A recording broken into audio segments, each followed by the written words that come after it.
내가 사마리아에 가는 이유는 그곳에 울고 있었던 내가 있어서. 햇볕이 따갑고 그늘도 없는 낮에 나는 기다렸단다. 내가 내게 오기를 아무도 찾지 않는 한낮의 우물가에 어젯밤을 다 잠든 내가 내게로 온다. 아무도 찾지 않는 한낮의 우물가에 이제껏 삶에 지친 내가 내게로 온다. 나는 사마리아 여인에게 말을 건다. 기쁨에 참 말을 건다. 하늘 보좌 내려놓고 그래 여기에 왔다고. 넌 내게 다시 이리 재촉한다. 그 물을 내게 달라 한다. 넌 이미 보았다. 그 물이 여기에 바로 내 안에 있어.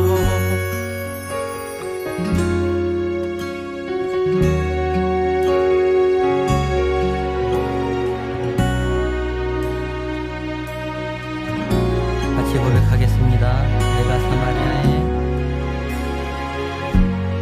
내가 사마리아에 가는 이유는 그곳에 울고 있었던 내가 있어서. 햇볕이 따갑고 그늘도 없는 낮에 나는 기다렸단다. 내가 내게 오기를 아무도 찾지 않는 한낮의 우물가에 어젯밤을 다 잠든 내가 내게로 온다. 아무도 찾지 않는 한낮의 우물가에 이제껏 삶에 지친 내가 내게로 온다. 나는 사마리아 여인에게 말을 건다. 기쁨에 참 말을 건다. 하늘 보좌 내려놓고 그래 여기에 왔다고. 넌 내게 다시 이리 재촉한다. 그 물을 내게 달라 한다. 넌 이미 보았다. 그 물이 여기에 바로 내 안에 있어. 나는 사마리아 여인에게 말을 건다. 기쁨에 참 말을 건다. 하늘 보좌 내려놓고 그래 여기에 왔다고. 넌 내게 다시 이리 재촉한다. 그 물을 내게 달라 한다. 넌 이미 보았다. 그 물이 여기에 바로 내 안에 있어.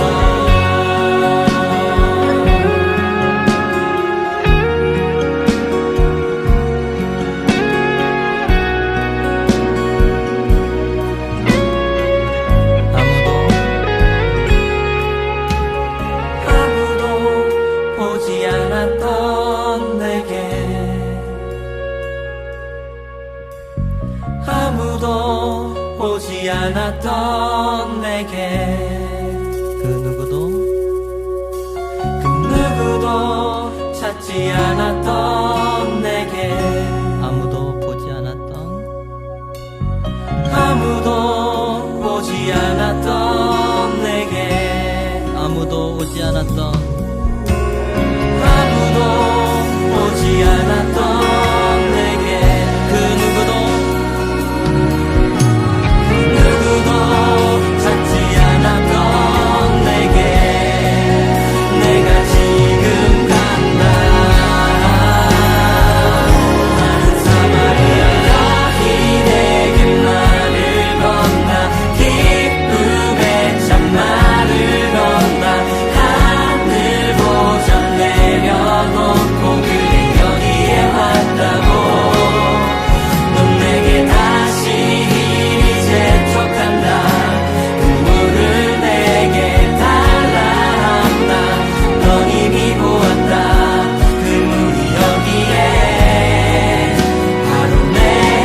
요한복음 4장 40절. 사마리아인들이 예수께 와서 자기들과 함께 유하시기를 청하니 거기서 이틀을 유하심에. 43절. 이틀을 지남에 예수께서 거기를 떠나 갈릴리로 가시며. 이렇게 되어 있습니다. 이틀, 왜 하필 이틀을 있었을까? 또 이틀을 유하시려고 했을까? 이틀이라고 하는 건 하나, 둘, 셋, 넷 할 때 뭐예요? 하나, 둘, 셋, 넷 할 때 둘이죠? 1, 2, 3, 4 할 때는 2고. 그러니까 하필 이틀을 유하시고 하필 둘이고, 이건 무슨 말이냐면 성경은 다 둘로 이루어졌다 이런 말이에요, 사실은.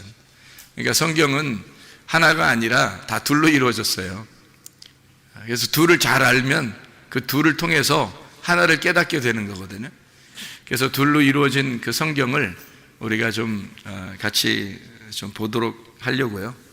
요한복음 1장 1절부터 5절까지 말씀, 요한복음에 있는 것을 주로 이렇게 보다 보면 두 개로 다 이루어졌다는 것을 우리가 성경을 볼 수 있습니다. 요한복음 1장 1절부터 5절까지의 말씀 보면 뭐와 뭐로 이루어졌어요? 어둠과 빛으로 이루어졌다. 이렇게 두 개로 나누어져서 이루어진 걸 볼 수 있죠.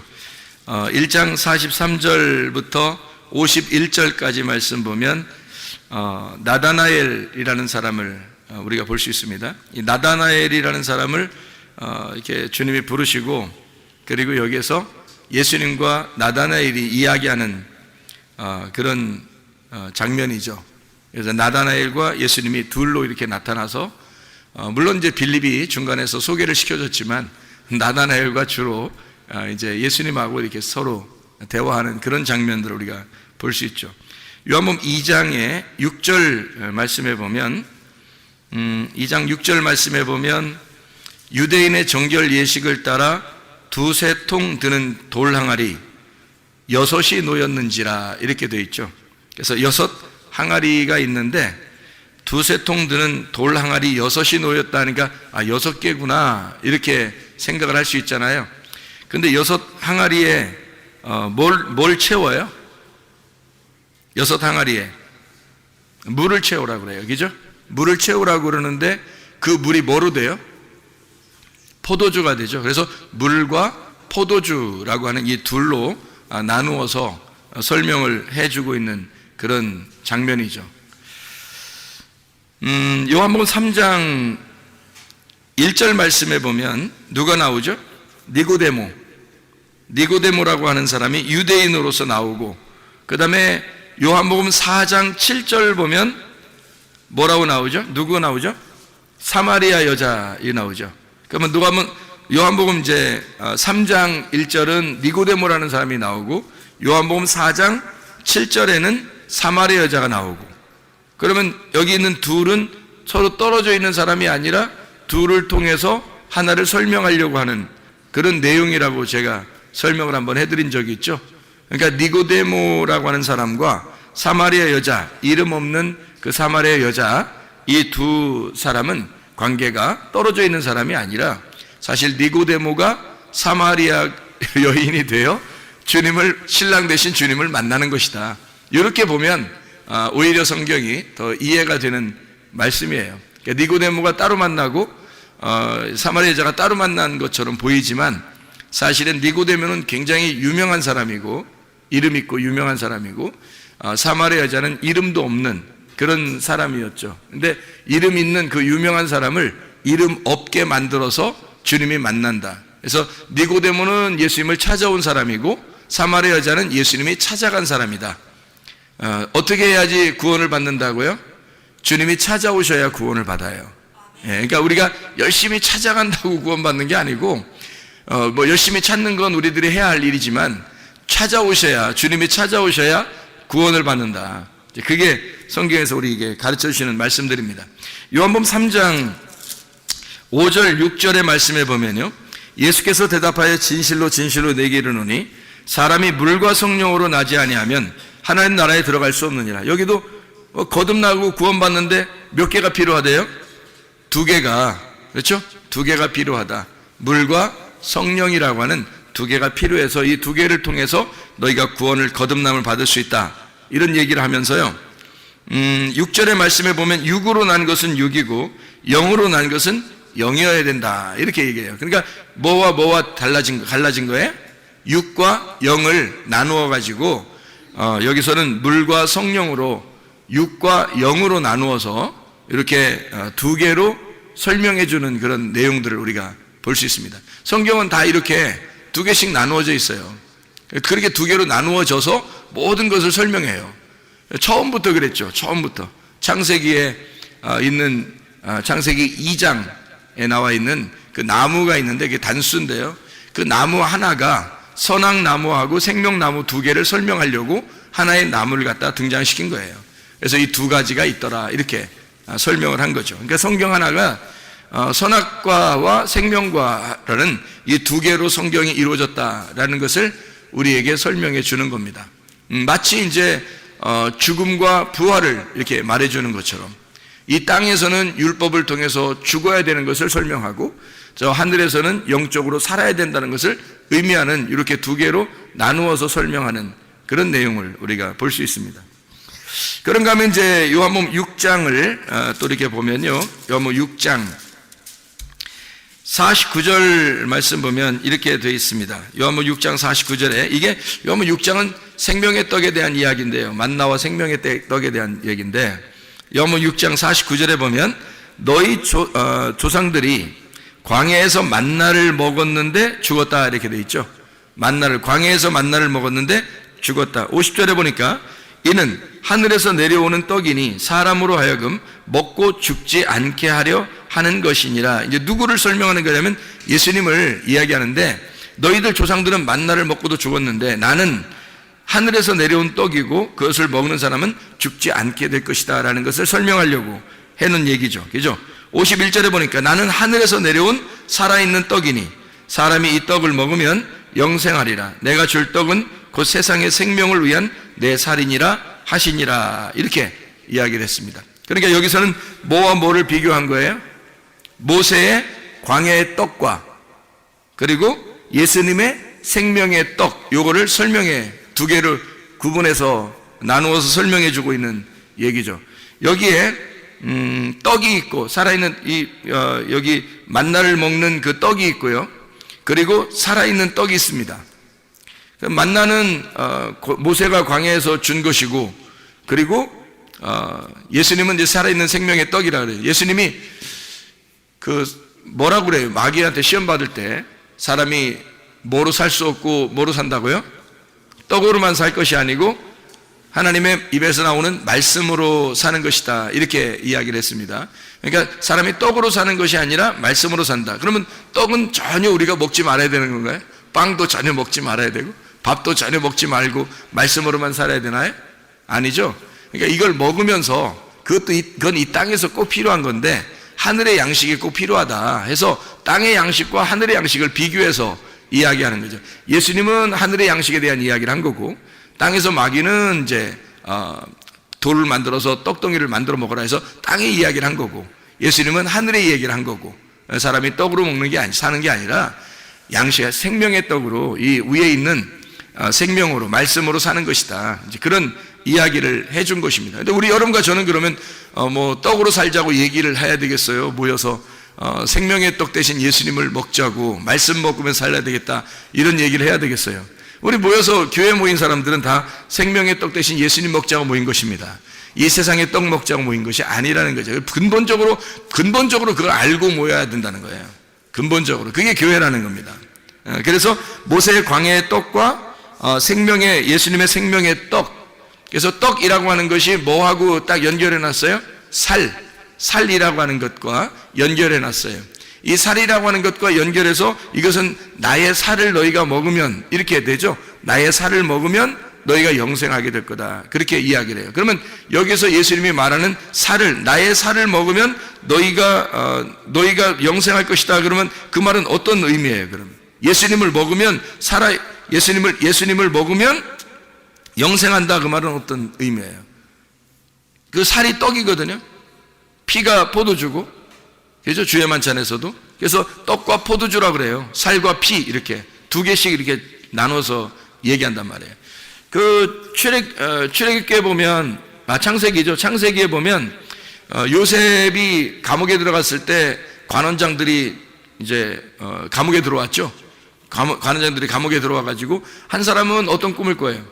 떡 그릇을 이렇게 이고 있는 거. 또 한 사람은 술을 담아 가지고 있는, 포도주를 담아 있는 거. 그래서 포도주 담아 있는 관원장은 살고, 그죠? 그리고 이쪽에 있는 떡 관원장은 죽고, 그랬죠? 예, 그게 살을 말하기 때문에 그래요. 죽음을 의미하기 때문에 그런 겁니다. 그 피는 이제 예수의 피, 생명을 말하기 때문에 그래서 사는 것을 의미하는 것이고 생명을 말하는 거고, 떡은 죽는 걸 의미하는 거고요. 그러니까 이게 떡이라고 하는 게 뭐하고 연결된 거냐면 살이라고 하는 것과 연결된 거예요. 살. 그러니까 살과 떡. 살이라고 하는 건 성경에서 말하는 살, 이거는요 육신이거든. 육신. 사르크스입니다. 이 사르크스가 죽으면 어떻게 된다고요? 사르크스가 죽으면, 그러니까 바사르라고 하는 것이 죽으면, 구약에 있는 바사르 육체가 죽으면 바사르가 된다 그래요. 그 바사르가 죽으면 바사르가 된다. 바사르가 죽는다는 말은 육신이 죽으면 이 말이고, 바사르가 된다는 말은 복음이 된다 그 말이거든요. 그래서 바사르라는 단어가 육체라는 단어와 복음이라는 단어를 같이 쓴단 말이에요. 그래서 복음이라고 그럴 때도 바사르라고 쓰고 육체라고 쓸 때도 바사르라고 씁니다. 이것이 이제 신약에서는 사르크스거든요. 그럼 사르크스라고 하는 살, 이 살을, 내 살을 먹어라 그거예요. 내 살을 먹어라. 그러면 육신을 먹어라 이 말이잖아요. 그런 육신을 먹어라 그러면 네가 영생하리라 그 말인가요? 아니죠. 예수님이 죽으면 복음이라고 하는 것이 너희를 먹을 것이다. 복음이라는 걸 먹는 것이고, 그 복음을 먹으면, 예수가 복음이니까 그 복음을 먹으면 너희는 영생할 것이다 이 말이죠. 자, 뭘 먹으면 죽는다는 거예요? 만나, 광야에서 있는 만나, 조상들이 먹던 그 만나를 먹으면 죽는다 그런 거고, 예수님의 살을 먹으면 산다 그렇게 얘기하는 거예요. 그러니까 이 예수님의 살이라고 하는 것은 그냥 육신을 말하는 거겠어요? 복음을 얘기하는 거겠어요? 복음을 말하는 거라는 거죠. 복음을 말하는 거죠. 예수의 살을 먹는 자, 예수의 떡을 먹는 자는 영생하리라 그 말이에요. 조상들이 준 떡은요 그냥 떡이에요. 예, 그것은 죽음을 의미하는 거고, 주님이 이제 주시는 그 살, 그것은 복음을 말하는 거죠. 그래서 복음을 먹어서 살게 된다라고 하는 것을 이야기하는 내용입니다. 요한복음 6장 55절에서 58절까지 말씀이 그 얘기하는 거죠. 내 살은 참된 양식이요 내 피는 참된 음료로다. 내 살을 먹고 내 피를 마시는 자는 내 안에 거하고 나도 그 안에 거하나니 살아계신 아버지께서 나를 보내심에 내가 아버지로 말미암아 사는 것 같이 나를 먹는 그 사람도 나로 말미암아 살리라. 이것은 하늘에서 내려온 떡이니 조상들이 먹고도 죽은 그것과 같지 아니하여 이 떡을 먹는 자는 영원히 살리라 이렇게 말씀하고 있습니다. 그러니까 육은 무익하고 영은 살리라 하는 말과 같은 내용의 이야기예요. 그래서 6장 63절에 이렇게 이야기합니다. 6장 63절에 살리는 것은 영이니 육은 무익하니라. 내가 너희에게 이른 말은 영이요 생명이라 이렇게 되어 있죠. 여기 있는 말이라고 하는 게 여기서 로고스 말이에요, 레마 말이에요? 레마라는 말이 영이요 생명이라 그런 말이에요. 그래서 로고스가 아니라 여러분에게 직접 적용되는 말씀, 여러분에게 주어지는 말씀들이 있단 말이에요.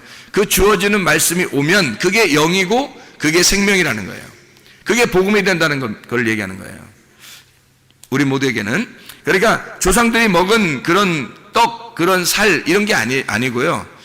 예수님이 주시는 그 살, 예수님이 주시는 그 음료, 이것은요 우리에게 주시는 영원한 것이다, 영이다, 영생하는 것이다 라고 하는 얘기예요. 그래서 육은 무익한데 영은 영원한 것이다. 그래서 말씀이 영이요 생명이다, 살리는 것이 영이다 이렇게 이야기를 하는 거죠. 그래서 육과 영을 이렇게 나누었습니다. 그래서 여기 말씀이 말씀들이에요. 내 말하는 것들, 말씀들 이 말이에요. 그것이 말씀들이 여러 씨가 떨어진단 말이에요. 여러 씨가 떨어져. 그게 레마예요. 그게 막 여러 씨가 떨어져서 자기한테 들어오는 거거든요. 자기한테 들어오면 딱 하나가 심어져요. 심어져요. 그러면 그 다음부터 말씀 안 듣는다는 얘기가 아니라 다른 말씀을 들으면서 영향이 공급되는 거예요. 계속 우리는 그 말씀으로 살아가는 거예요. 그 레마라는 말씀으로 살아가게 돼 있단 말이에요. 그 씨를 받음으로. 그게 말씀들이에요. 그게 생명이라는 얘기고 육은 무익하다 이런 얘기를 한 겁니다. 자, 그런가 하면 이제 요한복음 8장을 한번 봐봐요. 요한복음 8장 6절 8절에 보면 이렇게 돼 있죠. 그들이 이렇게 말함은 고발할 조건을 얻고자 하여 예수를 시험함이로라. 예수께서 몸을 굽히사 손가락으로 땅에 쓰시니 그렇게 돼 있죠.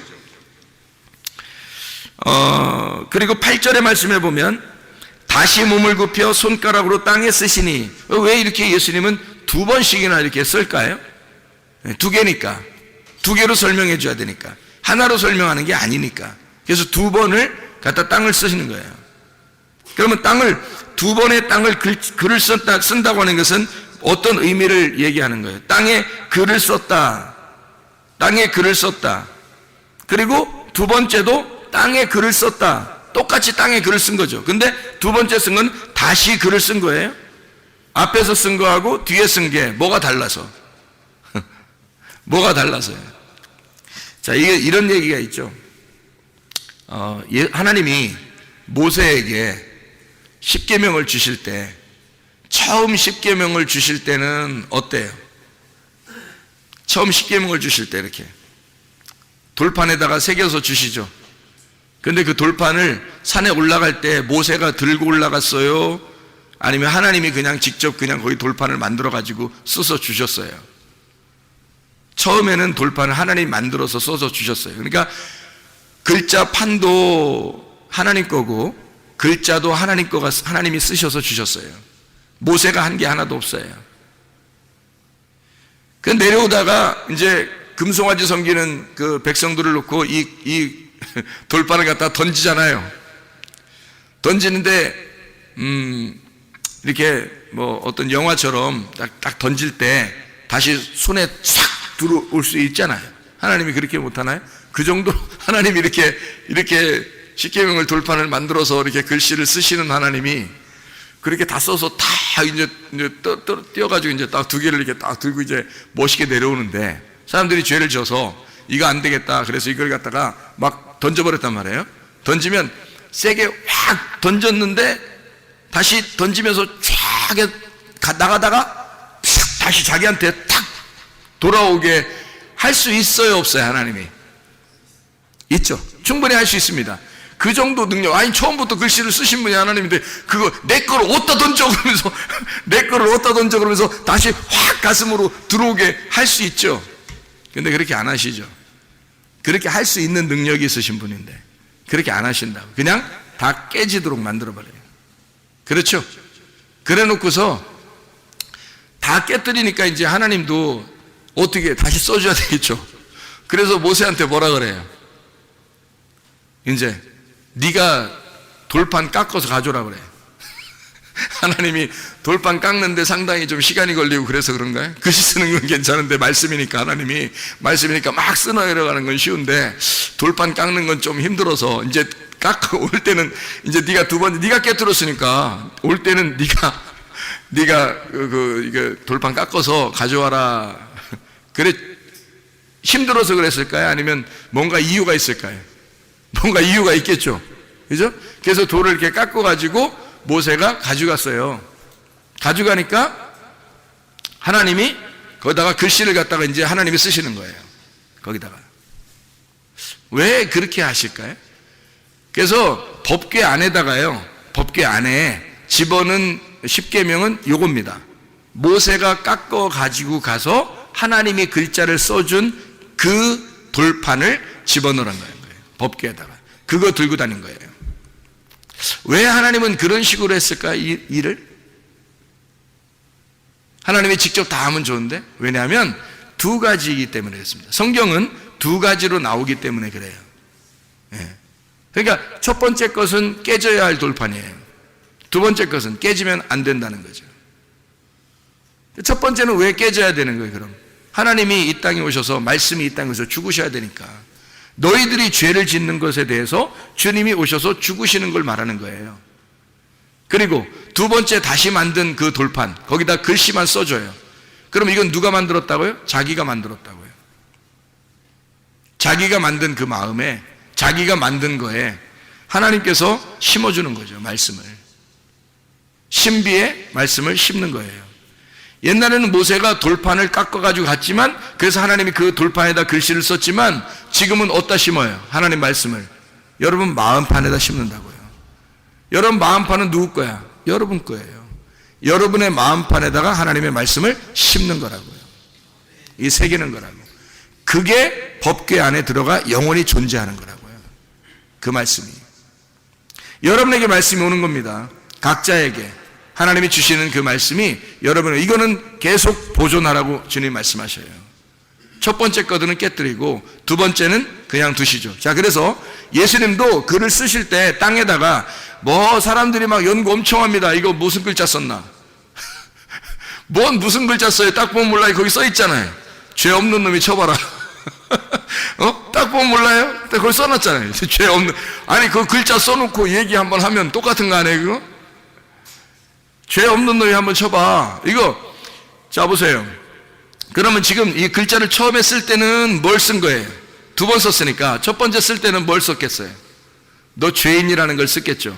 너 죄인이니까 너도 죽어야 돼. 한 번 쓰고. 두 번째, 그 죄를 지었지만 내가 그것 때문에 왔어. 두 번째, 너에게 은혜를 베풀 거야. 죄 없는 놈만 한번 쳐봐. 니네가 율법이라고 그러니까 율법을 한번 다 쳐봐. 어떤 놈이 안 걸리는 놈이 있나. 그리고 두 번째, 땅에다가 글을 쓰셔요. 그때 이 말씀들을 깨닫는 겁니다. 이 사람들이요, 이 말씀이었구나 라고 두 번의 십계명을 깨닫는 겁니다. 거기서 깨닫고 직접 보세요. 예수님이 하나님인데 하나님이 땅에다가, 이 땅에다가요, 글을 막 이렇게 쓴 건 또 이게 참 엄청 특별한 거 아닙니까? 생각해 보세요. 십계명에다만 글 써야 돼요? 그 산에 있는 돌판에다가만 막 하나님이 막 손가락이 나와서 막 쓰고 그러면 진짜 멋있는 거예요? 땅에다 쓰면 안 되는 거예요? 땅에다 직접 썼잖아요, 예수님이. 와가지고 어디 막 돌아다니면서 어디다 막 자기 이름 써놓고 막 이렇게 다니지 않잖아요, 주님이. 다니시면서. 여기다 글씨 써놓잖아요. 가늠한 여자 여기 때, 요때 딱 써놓는 거예요. 두 번을 글씨 쓰면. 뭘 쓴 거예요?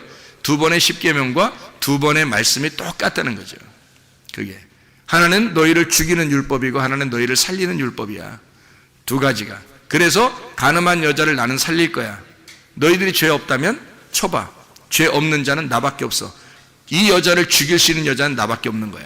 근데 내가 살릴 거야. 내가 대신 죽고 내가 살릴 거야.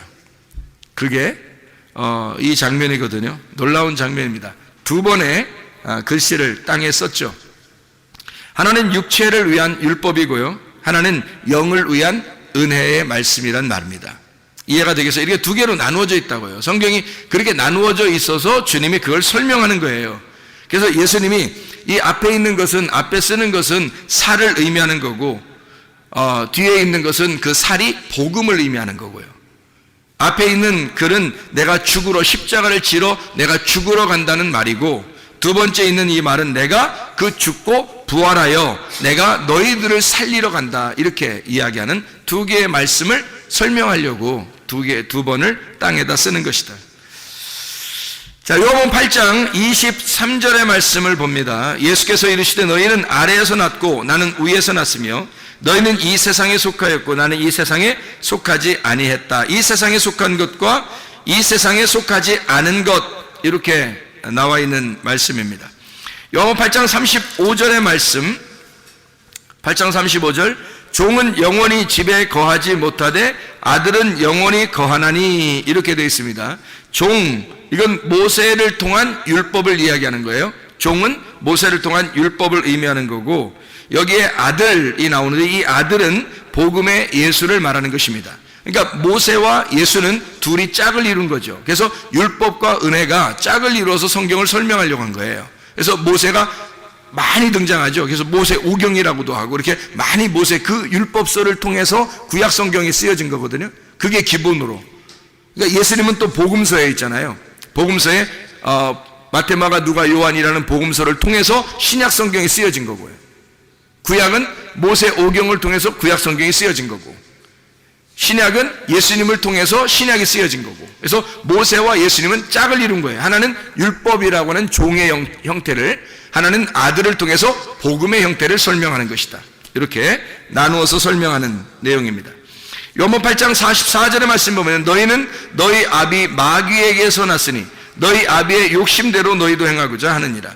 그는 처음부터 살인한 자요 진리가 그 속에 없으므로 진리에 서지 못하고 거짓을 말할 때마다 제 것으로 말하느니 이는 그가 거짓말쟁이요 거짓의 아비가 되었음이라. 이렇게 이야기를 합니다. 너희 아비 마귀, 그리고 예수님은 뭐라 그러면 나는 나의 아비에게서 왔다. 그러니까 예수님의 아버지가 있다. 하나님 아버지가 나의 아버지다, 이런 얘기죠. 너희들이 아버지라고 부르는 그 아버지는 마귀야, 이렇게 얘기하고, 반대로 자기는 아들이니까 나의 아버지가 하나님이야. 내 아버지가 하나님인데 너희들이 나를 죽이려고 하는 걸 보니까 반대, 마귀다 이 말이에요. 반대 입장이 있다. 그래서 너희는 마귀들의 자식이다. 너희들은 거짓말쟁이고 나는 진리 안에 있는 거다. 그래서 거짓과 진리를 나누고 마귀와 하나님을 나누고 여기에 있는 거짓말쟁이들과 진리를 말하는 자 예수를 분리해내는 거예요. 이게 두 개로 나누어서 설명하려고 성경을 쓴 것입니다. 자, 요한복음 9장도 한번 보죠. 요한복음 9장 35절부터 41절까지의 말씀에 보면요, 보는 자가 있고 보지 못하는 자가 있어요. 보는 자가 있고 보지 못하는 자가 있다. 잘 생각해 보세요. 보는 자는 예수님께서는 뭐라 그래요? 원래 보지 못하는 자가 죄인이거든요.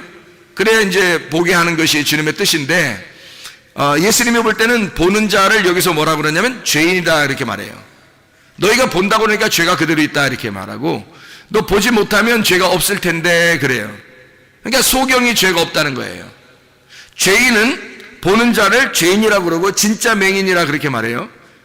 여기서 보지 못하는 사람을 맹인이라고 그러는데 이 사람은 의인이라고 그럽니다. 이 사람은 죄를 인정한 거예요. 내가 죄인입니다. 나는 보지 못하는 자입니다. 인정하게 되니까 이 사람을 눈뜬 자라고 주님 말씀하시는 거예요. 영적으로 보면. 그러니까 영적으로 예수님은 보는 자와 보지 못하는 자, 보는 자를 맹인으로, 보지 못하는 자를 눈뜬 자로 설명을 하는 거죠. 이렇게 얼마나 아이러니컬합니까? 주님이 설명하는 그 내용들이. 여러분 어떤 상태예요? 자기가 눈 떴다고 생각합니까? 아니면 주님 내가 죄인입니다, 난 소경입니다, 겸손하게 주님께 고백하는 사람들입니까? 요한복음 10장을 한번 또 보죠. 요한복음 10장에 8절 말씀해 보니까요, 나보다 먼저 온 자는 다 절도요 강도니 양들이 듣지 아니하였느니라. 먼저 온 자가 있다는 거예요. 그게 절도며 강도래요. 그러면 뭐 다음 이제 절도며 강도인 반대로 온 자가 있을 거 아니에요. 요한복음 10장 10절 말씀입니다. 도둑이 오는 것은 도적질하고 죽이고 멸망시키려는 것이고 내가 온 것은 양으로 생명을 얻게 하고 더 풍성히 얻게 하려 함이라. 11절에 나는 선한 목자라 선한 목자는 양들을 위하여 목숨을 버리거니와, 이렇게 되어 있습니다. 잘 생각해 보세요. 선한 목자가 누구예요? 예수님이에요. 목사가 아니에요. 여기 서 있는 뭐 목사가 선한 목자 이런 거 아닙니다. 뭐 희생을 강요하지 마세요. 목사가 무슨 뭐 희생하는 사람입니까? 아니에요. 희생은 예수님이 다 하셨어요. 저를 위해서도 희생하셨고 여러분을 위해서도 희생하셨어요. 목사한테 희생을 강요하면 안 됩니다. 목사가 양심상, 자기 양심상 바르게 살려고 하는 거지, 이게 뭐 희생을 여러분이 강요할 의무는 없어요. 저도 주님에게는 양이고 사랑스러운 양이고 여러분도 주님의 사랑스러운 양이에요. 우리는 목자는 예수님밖에 없어요. 그 목자가, 선한 목자가 목숨을 버린대요. 그렇게 목숨을 버리신 거예요. 그렇게 십자가에 못 박혀 돌아가시면서 다 이루었다 그랬는데 목사가 또 죽어야 돼요? 그거 아니잖아요. 예수님이 다 이루었다 그러면 다 끝난 거예요. 그 빚이 다 끝난 거예요. 그러니까 선한 목자는 양들을 위해서 죽고 끝낸 거예요. 모든 빚을 다 갚으셨어요. 더 이상 목사가 대신 또 갚아야 될 게 없어요, 여러분. 아유, 목사님이 대신 또 십자가 따라가라겠잖아요. 따라가서 죽으라겠잖아요. 그러니까 그럼 나만 죽어야 돼요? 여러분 생각해봐요. 나만 따라가서 나만 죽어? 그게 뭐예요? 여러분 다 따라가자고 그러고, 여러분이 다 십자가를 지고 자기를 부인하고 따라가는 그 말은 나에게도 하는 거고 여러분에게도 하는 거지. 예수님이 다 끝냈다니까요. 끝낸 그 예수님을 우리가 따라가는 거예요. 나도 따라가고 여러분도 같이 따라가자는 얘기지. 우리 목사님은 십자가를 지고 따라가서 죽어야 돼. 희생을 강요하지 말라고요. 그거 다 끝난 일이라고. 여러분과 제가 그 주님을 따라가는 거라고요. 어느 날 우리도 다 죽는다고요. 예. 자, 이래서 절도며 강도가 있고 그리고 선한 목자 예수님이 있단 말이에요. 이렇게 두 개로 나누어서 뭘 한다고요? 성경이라고 하는 이것을 설명하려고 하는 것이다, 이런 얘기죠. 그러면 절도며 강도가 뭐라고? 먼저 온 자라고요. 먼저 온 자. 먼저 온 자들이 누구예요? 성경에서 대표적으로 성경에 먼저 온 자들이 누구예요? 아담, 노아, 아브라함, 모세, 다윗, 침례 요한, 이런 사람들이 먼저 왔잖아요. 그죠? 뭐 엘리야도 그렇고요. 예수님의 하나님의 그 말씀을 가지고 있는 자인데 하나님의 말씀을 가지고 그들이 먼저 왔다고요. 먼저 와서 사람들을 자기에게로 인도했단 말이에요. 그죠? 바리새인들도 마찬가지죠. 그들을 따른 거예요. 모세를 따르고. 이해가 돼요? 모세를 따르고 엘리야를 따르고 다윗을 따르고 노아를 따르고 아브라함을 따르고 자기들도 아브라함을 따라가는 자들. 근데 예수님은 그들에게 너희들은 아브라함의 자손이라고. 아니야, 그게 너희들은. 그러니까 부자와 거지 나사로의 그 설명을 하면서 누가 아브라함 품에 있다고요? 거지 나사로가 있는 거라고 얘기하잖아요. 부자들 너희들이 있는 게 아니다. 너희들 말씀 안다고 아브라함 품에 있다고 하지만 너희들 아니야, 이렇게 말하잖아요. 그러면 이 사람들은 지금까지 따라온 게 누군데? 아담, 노아, 아브라함, 모세, 다윗, 침례 요한 다 따라왔는데요, 그들이. 근데 아니라는 거예요. 그거 아니라는 거예요. 너희들은 그게 아니라는 거예요. 그래서 그걸 따라온 사람들이 지금 자기들은 최고로 잘 따라왔다고 생각해서 말씀을 잘 따라왔다고 율법적으로 자기들은 열심히 살았다고 한 사람들이 바리새인들이에요. 근데 선한 목자 예수님은요, 선한 목자 예수님은 구원하러 오셨다 그래요. 근데 이 사람들은 다 살려고 그러는 거죠. 바리새인들은 그 앞에 있는 자들을 다 따라가면서 그들이 그것을 말씀을 율법을 배웠는데 자기들은 다 살려고 한단 말이에요. 자기들은 살려고 하고 그 율법을 가지고 다른 사람을 죽이려고 한 거죠. 그죠? 근데 반대로 선한 목자는 어떻게 해요? 반대로 와요. 자기가 죽으려고 와요. 그러니까 완전 반대죠. 그러니까 이 사람들이 따라가던 이제까지 따라가던 그 율법, 이제까지 따라오던 그 말씀들을 자기들은 최고인 줄 알고 따라갔는데, 그래서 자기들이 거룩한 줄 알았는데 다른 사람을 정죄했는데, 알고 보니까 예수님은 자기가 죽으러 왔던 거예요. 그럼 예수님이 죽으러 왔다는 얘기는 누구로, 뭘로 왔다는 거예요? 반대로 율법에 의하여 죽으러 왔다는 얘기를 얘기하려고 하는 건데, 죄인으로 왔다는 얘기예요. 그러니까 의인과 죄인을, 그러니까 땅에서 말하는 의인은 율법과 선지자예요. 그렇죠? 근데 땅에서 죄인대로 왔다는 거예요, 주님이. 그래서 예수님이 이 땅에 죽으니까 반대로 하늘나라 올라가니까 뭐가 돼요? 죄인이 의인 되는 거예요. 의인들은 죄인 되는 거고. 그래서 이 땅에서 눈을 뜬 자는 하늘나라에 눈 감은 자가 되는 것이고, 이 땅에 눈을 감은 자는 하늘나라에 눈을 뜨는 자가 될 것이다. 그런 얘기를 하는 거죠. 위의 문이 열리는 거죠. 아래에서 문이 닫힌 사람들이 자기가 문이 닫혔다 이렇게 고백하는 사람들에게 눈이 열리는 거죠. 하늘의 문이 열리는 거예요. 그걸 부활했다 그러는 거예요. 무덤에서 부활했다. 무덤 문이 열렸다. 네 속에 있던 무덤 문이 열렸다. 그런 이야기를 하는 거죠. 요한복음 10장 26절 27절의 말씀입니다. 26절 27절.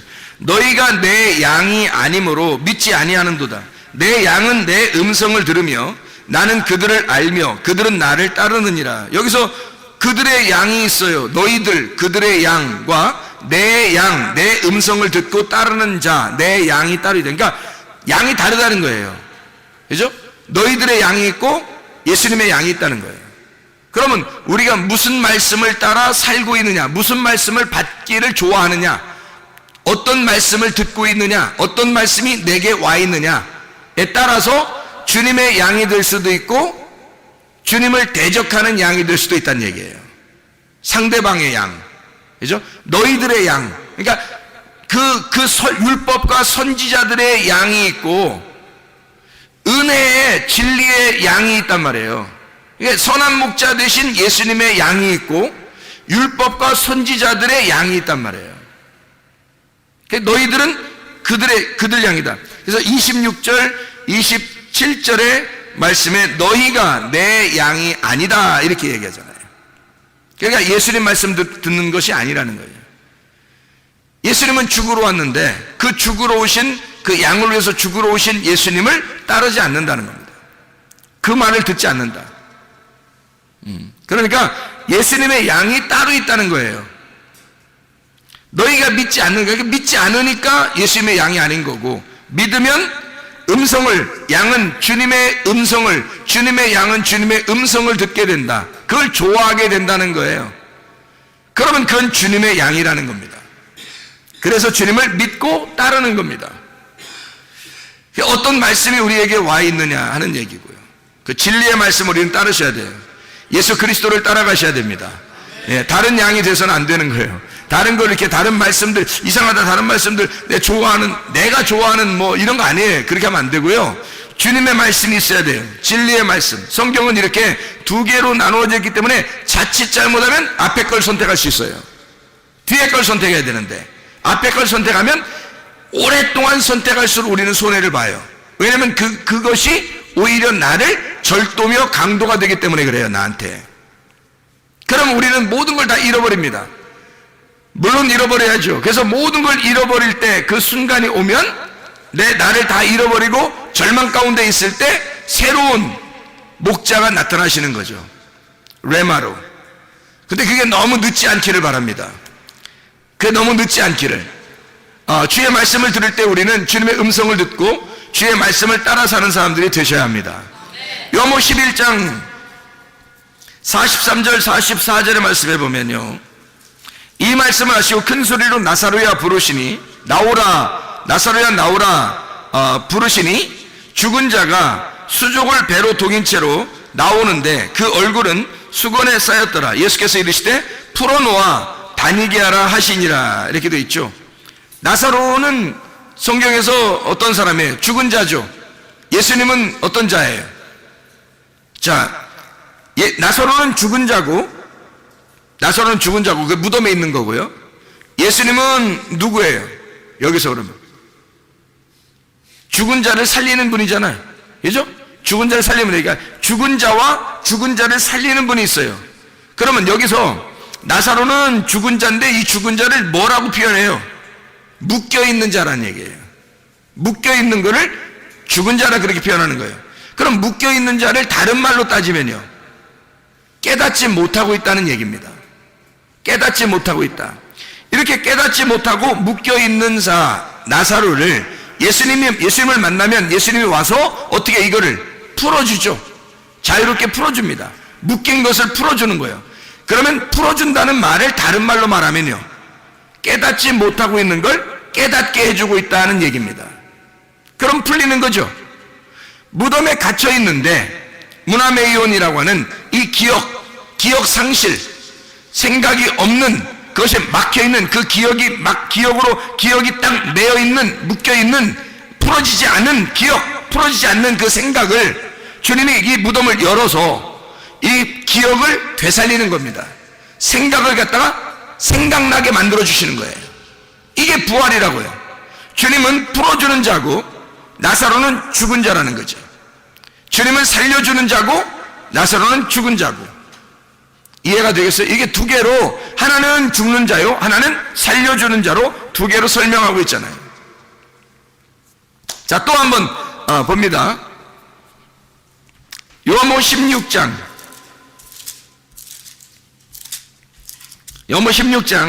11절의 말씀. 심판에 대하여라 함은 이 세상 임금이 심판을 받았음이라. 사형 선고 받은 거죠. 여기서 사형 선고. 이 세상 임금이 심판을 받았음이라. 그러면 요한복음 18장 37절. 요한복음 18장 37절. 빌라도가 이르되 그러면 네가 왕이 아니냐? 예수께서 대답하시되 내 말과 같이 내가 왕이니라. 내가 이를 위하여 태어났으며 이를 위하여 세상에 왔나니 곧 진리에 대하여 증언하려 함이로라. 무릇 진리에 속한 자는 내 음성을 듣느니라 하신대. 자, 잘 봐요. 성경을 잘 봐보라고요. 이 세상 임금이 누구예요? 이 세상 임금이 요한복음 16장 11절에 세상 임금이 심판받았대요. 누가 심판받은 거예요? 예? 누가 심판받았어요? 이 세상 임금이 심판받았네. 이 세상 임금이 누구예요? 예? 누가 심판받죠? 이 세상 임금이 누구냐고요? 아니, 시간 많이 가게 하지 말고 광야에서 시험 받을 때 예수님한테 막 감히 시험하면서 내가 이 세상을 다 가지고 있다, 내가 너한테 주겠다, 뭐 이런 것들도 있었잖아요.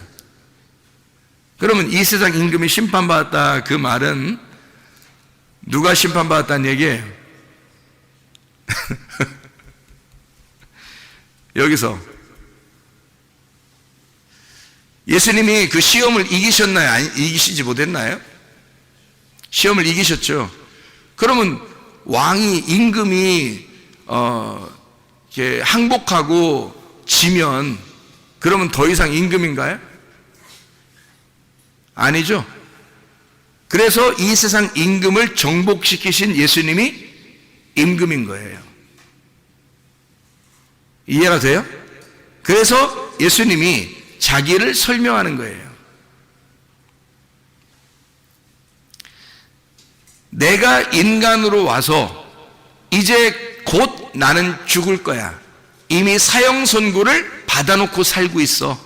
이 말이에요. 그리고 요한복음 18장 37절의 말씀에 나는 진짜 왕이다. 왕이긴 왕이야. 근데 나는 죽으러 왔어. 나는 죽을 거야. 그런데 빌라도가 뭐 그런 게 있어. 왕이 뭐 죽고 그래. 그러니까 예수님이 뭐라 그래요? 나는 하늘의 왕이야. 나 이 땅의 왕이 아니야. 땅에서 다스리려고 하는 게 아니라 난 하늘에 있는 자들을 다스리는 왕이야. 그러니까 영적으로 구원받은 자들을 다스리려고 내가 왕이 되려고 그래. 그래서 나는 죽으려고 그래. 그게 진리야. 이런 얘기를 한 거예요. 예수님이 이 땅의 왕, 임금 대신 우리들을 위에서 주님이 오셔서 그 이 세상 임금으로 오셔서 자기가 죽는 거예요. 그러면 예수님이 죽으시면 이 세상 임금이 끝난 거죠. 그러면 진리가 살아서 부활하신 하늘의 영이 하늘의 영이신 하나님의 아들이 다스리게 된다는 거예요. 하늘의 왕이 되신다는 거지. 이 땅에서 임금이 죽으면 마귀는, 너희를 유혹하던 마귀는 이미 끝났어. 그래서 내가 너희들이 왕이라고 여겼던 그 왕의 입장에서 내가 죽을 거야. 이 세상 임금이 심판을 받았어. 정죄를 받았어. 그래서 내가 이 땅에 온 거야. 말씀이 육신이 돼서 온 거야. 그리고 나는 진리인데 나는 죽을 거야. 빌라도가 내가 너를 살릴 수도 있고 내가 너를 죽일 수도 있는데 그거 하늘에서 너에게 그런 권한을 주지 않았다면 너는 그거 할 수도 없어. 내가 그 능력을 너에게 주었고 네가 나를 죽이도록 그런 명령을 하도록 권세를 주었기 때문에 네가 하는 거야. 내가 영들을 다스리는 왕이야. 그 예수님이 그렇게 말씀하시는 거죠. 그래서 주님은 요한복음 19장 11절 예수께서 대답하시되 위에서 주지 아니하셨더라면 나를 해할 권한이 없었으리니 그러므로 나를 내게 넘겨준 자의 죄는 더 크다. 그래서 주님은 너를 일부러 시켜서 나를 죽이도록 하는 거야. 너도 내 수하에 있는 거야. 내가 하늘의 왕이니까. 이해가 되시겠습니까? 이 땅의 임금이 죽고 이 땅의 임금이 정죄를 받아 이 땅의 임금이 심판을 받아 죽으면 그러면 하늘의 왕으로서 살아가게 된다. 그런 얘기를 하는 것입니다. 자, 무슨 얘기인지 아시겠죠? 요한복음 19장 34절, 요한복음 19장 34절. 그중 한 군병이 창으로 옆구리를 찌르니 곧 피와 물이 나오더라. 이렇게 두 가지로 설명하고요. 요한에서 5장 6절, 7절, 8절에는 물과 피로 임하신 자니, 그래서 성령은 물과 피로 임하신 이것을 증거한다. 이렇게 요한에서 5장 6절, 7절, 8절에는 설명하고 있습니다. 자, 우리 이제 앞으로 가가지고요. 요한복음 6장 한번 9절을 한번 봐봐요. 요한복음 6장 9절. 6장 9절. 여기 한 아이가 있어 보리떡 5개와 물고기 2마리를 가지고 있나이다. 왜 보리떡만 얘기하면 되지 왜 물고기 2마리까지 얘기하나요? 2마리죠. 물고기 2마리. 그것도 보리떡 5개, 물고기 2, 5을 둘로 나누어 설명하겠다. 그래서 5을 둘로 합하면 7이 되는 예수님을 말하는 것이다. 이 2개가 나누어지는 것이 아니고 하나가 되어야 된다. 그래서 보리떡 5개와 물고기 5개를 둘로 설명해서 이 2개가 합쳐지면 7이 된다. 7 예수님이 된다. 이것을 먹은 자들이 이 땅에서 안식을 누리는 거예요. 그래서 예수님 안에서 안식을 누리는 사람들이 됩니다. 요한복음 8장 17절 18절 너희 율법에도 2 사람의 증언이 참되다 기록되었으니 내가 나를 위하여 증언하는 자가 되고 나를 보내신 아버지도 나를 위하여 증언하시느니라. 2명이 돼야 증인이 되니까. 그래서 둘씩 전도하러 보내는 거예요. 증인이니까. 어느 단체들을 얘기하는 거 아닙니다. 이게 예수님이 2를 갖다 설명하기 위해서 그런 거예요. 2씩 보내는 이유는 2가지씩을 설명해 주라는 얘기예요. 2개씩을 나누어서 잘 설명해 주라. 이 성경이 그렇게 되어 있으니까 이 2개를 나누어서 잘 설명해 주라는 뜻이에요. 2씩 보내는 것은. 예수님이 자기를 증거하는데 다른 사람을 사용하지 않습니다. 왜요? 예수님은 하나님이니까 다른 증인들을 필요로 하지 않아요. 예수님이 증인이 되고 아버지가 증인 되신다 그렇게 말해요. 아버지가 예수님인데 아버지가 아들이고 아들이 예수님이거든요. 하나님이거든요. 그러면 아들이 아버지고 아버지가 아들인데 예수가 자기가 증인이 되고 내 아버지가 증인이 된다는 말은 자기가 전적으로 증인된다는 얘기거든요. 그럼 이걸 왜 2가지로 설명하면 증인은 2이 돼야 되니까. 성경은 2로 나누어져서 이어진 거니까. 그런 내용이니까. 그래서 2를 설명하는 거죠. 요한복음 8장 17, 18절의 말씀, 내가 나를 위하여 증언하는 자가 되고 나를 보내신 아버지도 나를 위하여 증언하시느니라. 2 사람의 증언이니까 아들과 아버지죠. 그러면 우리가 주님의 증인이 되려면 어떻게 돼야 돼요? 주님의 증인이 되려면 그러니까 우리 속에 누가 들어와야 돼요? 아버지의 아들이 들어와야 돼요. 그래야 증인이 되는 거예요. 그럼 아버지의 아들이 우리의 속에 들어오면 어떤 것을 증거할까요? 예수가 나 때문에 정죄받으시고 죽으셨다는 걸 증언하겠죠. 무슨 말인지 알겠죠? 정죄는 내가 받을 테니까 너는 반드시 살아야 된다라고 하는 것을 주님이 내게 가르쳐 주셨다라고 증언하겠죠. 그죠? 그래서 주님이 나를 위해 정죄를 받으시고 심판받아 죽으실 테니 너는 대신 살아라. 죽음과 부활을 설명해 주고 있는 내용이죠. 그게 증인이라는 겁니다. 그걸 잘 설명해 내는 사람이 증인이라는 거예요. 성경의 증인. 자, 요한복음 14장 6절 말씀입니다. 잘 아는 말씀이죠? 14장 6절. 예수께서 이르시되 내가 곧 길이요 진리요 생명이니 나로 말미암지 않고는 아버지께로 올 자가 없느니라. 누가 증인이에요? 다 하시는 거예요. 길, 진리, 생명 예수님이 다 하시는 거예요. 20절 말씀 봐요. 요한복음 14장 20절 말씀. 그날이 어떤 날이에요? 부활의 날, 네가 눈이 떠지는 날, 네가 깨닫는 날, 네가 무덤의 문이 열리는 날, 그 날에는 내가 아버지 안에 너희가 내 안에 내가 너희 안에 있는 것을 너희가 알리라. 이 부활의 날에는 너와 내가 하나인 것을 네가 알게 될 것이다. 그런 말이죠. 그러면 증인이 예수와 우리 안에 들어온 예수가 증거한다는 얘기예요. 그렇죠?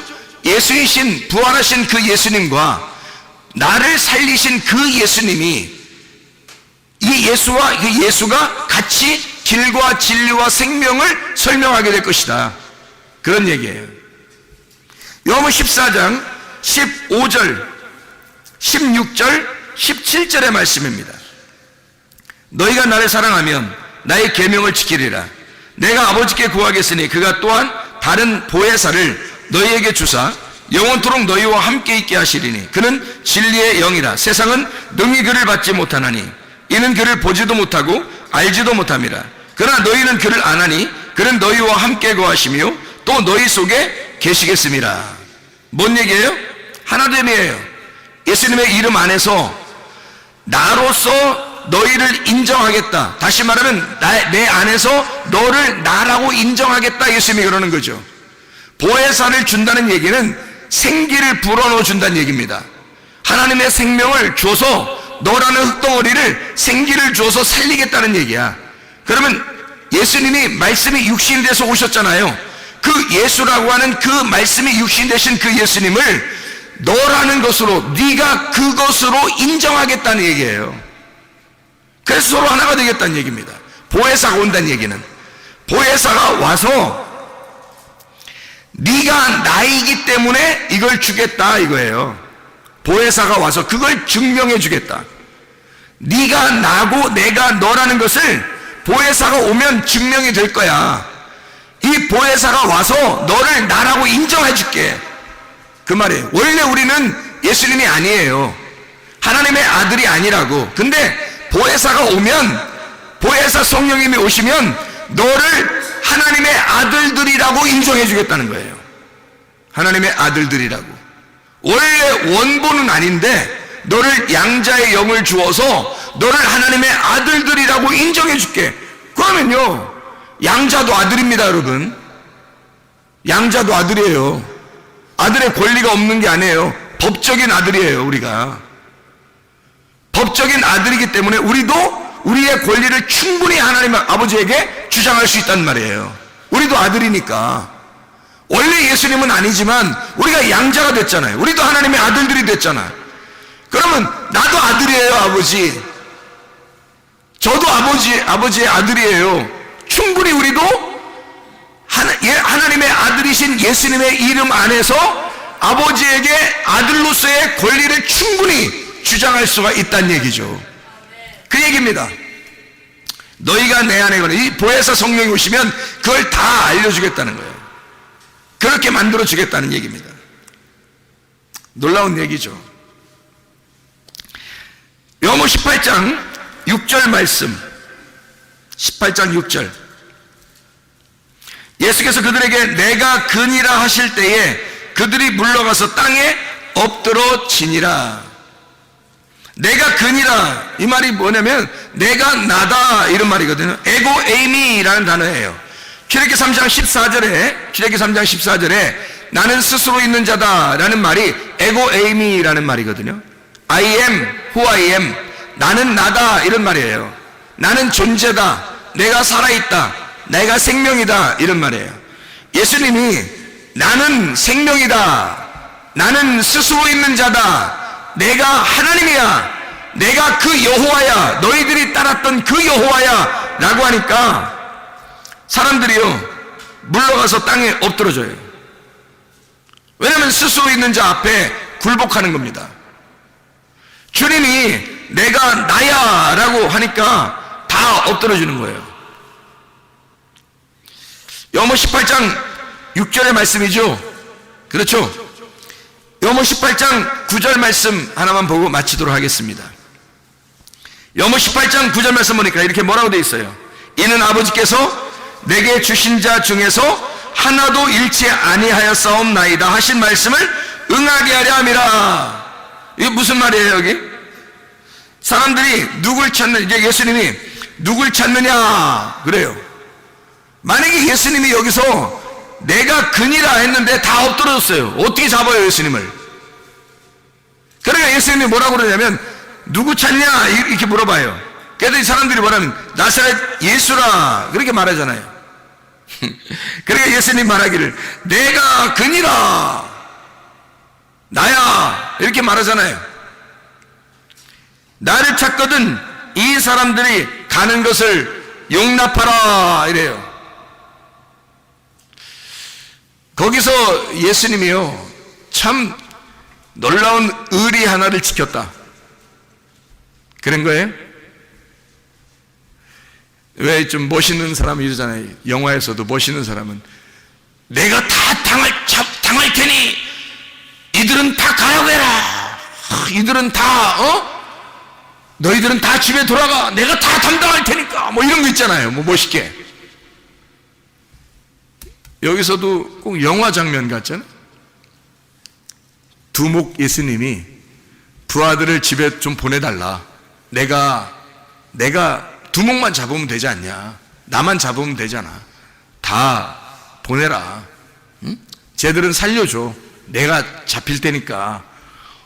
진짜 뭐 멋있는 장면 아닙니까? 근데 이런 의미일까요? 아니면 하나도 잃지 않겠다 하는 말이 무슨 의미일까? 이 말은 너희가 아니니까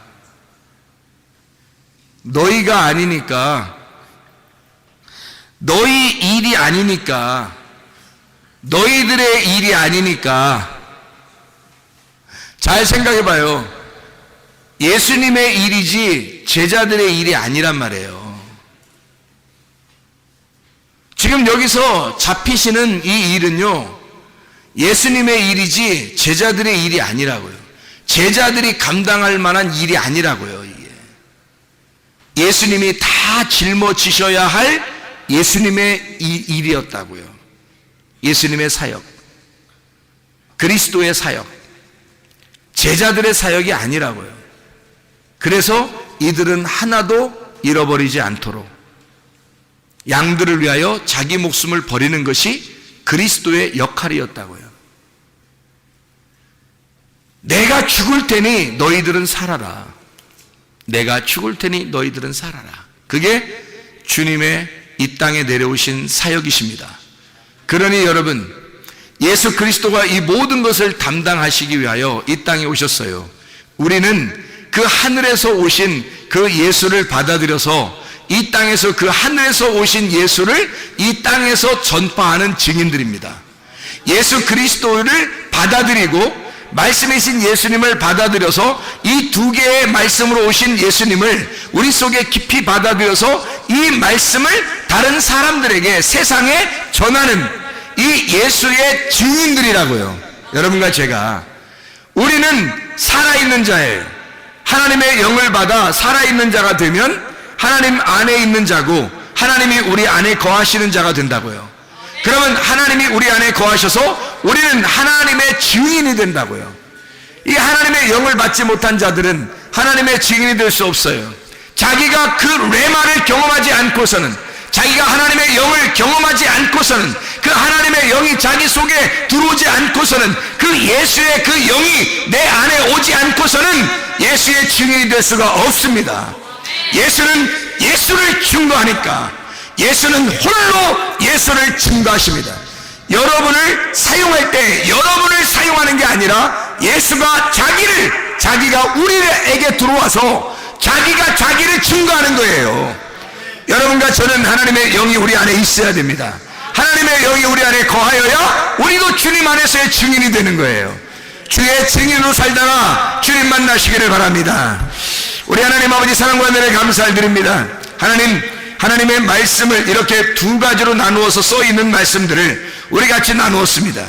하나님 말씀이 육신이 되어 우리 가운데 거하신 주 예수가 하나님의 성령께서 우리 안에 거하셔서 예수의 증인으로 살다가 주님 만나게 도와주시옵소서. 예수 그리스도 존귀하신 이름 받들어 기도 올려옵나이다.